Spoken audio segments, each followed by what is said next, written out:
মোহাম্মদ শহীদুল্লাহ লেখা বাতাসে লাশের গন্ধ কবিতা। আজও আমি বাতাসে লাশের গন্ধ পাই, আজও আমি মাটিতে মৃত্যুর নগ্ন নৃত্য দেখি, বর্ষিতার কাতর চিৎকার শুনি আজও আমি তন্দ্রার ভেতরে। এই দেশ কি ভুলে গেছি সেই দুঃস্বপ্নের রাত, সেই রক্তাক্ত সময়? বাতাসে লাশের গন্ধ ভাসে, মাটিতে লেগে আছে রক্তের দাগ। এই রক্ত মাখা মাটির ললাট ছুঁয়ে একদিন যারা বুক বেঁধেছিল, জীর্ণ জীবনের পুঁজে তারা খুঁজে নিয়েছিল নিষিদ্ধ আধার। আজ তারা আলোহীন খাঁচা ভালোবেসে জেগে থাকে রাত্রির গুহায়। সে যেন নষ্ট জন্মের লজ্জায় আড়ষ্ট কুমারী জননী।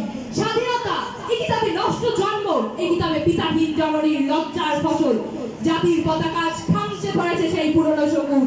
বাতাসে লাশের গন্ধ, নিয়নালয় তবু নর্তকীর দিয়ে তুলে বাংশির তুফান। মাটিতে লেগে আছে রক্তের দাগ, চালের গুদামে তবু জমা হয় অনাহারী মানুষের হার। কিছু ঠিক ঘুম আসে না, সারা রাত আমার ঘুম আসে না। তন্দ্রার ভেতরে আমি শুনি ধর্ষিতার করুণ চিৎকার, নদীতে পানার মতো ভেসে থাকা মানুষের লাশ, মুন্ডহীন বালিকার কুকুরে খাওয়া বিভৎস শরীর ভেসে উঠেছে ভেতরে। আমি ঘুমোতে পারি না, আমি ঘুমোতে পারি না। রক্তের কাপড়ে মোড়া কুকুরে খেয়েছে জারে, শকুনে খেয়েছে জারে। সে আমার ভাই, সে আমার মা, সে আমার প্রিয়তম পিতা। স্বাধীনতা সে আমার স্বজন হারিয়ে পাওয়া একমাত্র স্বজন।